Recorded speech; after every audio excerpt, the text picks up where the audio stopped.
In this episode, let us sit together and talk about the Buddhist scroll called Gohonzon, the object of devotion.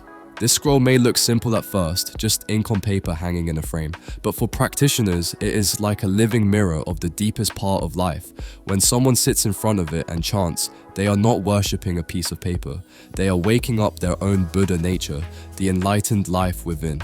Imagine a map of the whole universe drawn with words instead of pictures. The Gohonzon is like that, a spiritual map of life. At its center, written in bold characters, is the mystic law, Nam Myoho Renge Kyo, devotion to the mystic law of cause and effect. Around these words are many other characters that represent different Buddhist figures and conditions of life. Together, they show that every part of human experience exists within the great law. Think about this, when you sit before the scroll, you are sitting before a picture of your own life. Every joy, every fear, every doubt, every dream, all are symbolically present there. The message is simple, yet very deep. Nothing in you is outside the possibility of enlightenment. Even your anger, sadness, or weakness can be transformed when you face them while chanting to the mystic law. In the Lotus Sutra, the scripture of the wonderful law, there is a teaching called the ceremony in the air. In this great scene, countless beings gather, and the Buddha reveals that everyone can attain enlightenment just as they are. The Gohonzon can be seen as a written expression of that ceremony. It brings the invisible gathering of enlightened life down into something we can face and chant to each day. Nichiren Daishonin, the great teacher of this practice, inscribed the Gohonzon with his own brush. He understood that people needed a clear focus for their faith and determination. Instead of telling people to search outside themselves, he created a scroll that points them back inward. When we chant to the Gohonzon, we are vowing to reveal the same courage and wisdom that he showed within our own lives.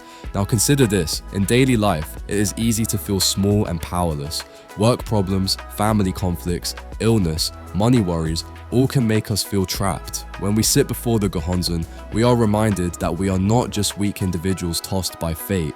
We are embodiments of the mystic law, capable of changing even the hardest karma through steady practice.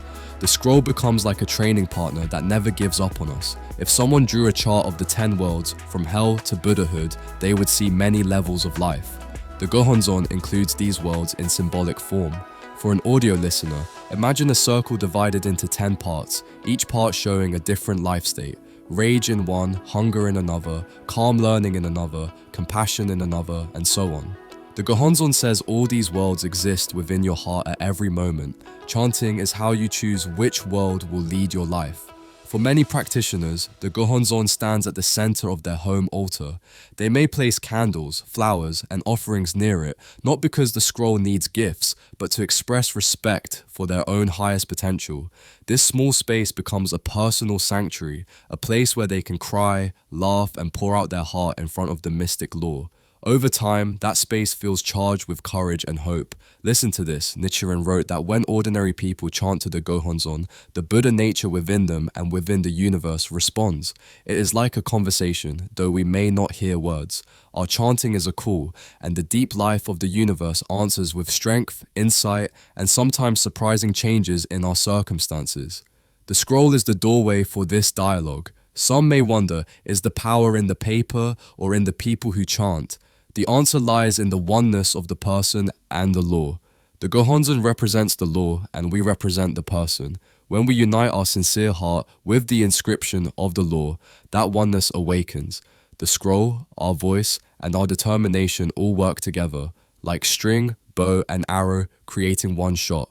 Over history, many scholars praised the Lotus Sutra as the king of sutras.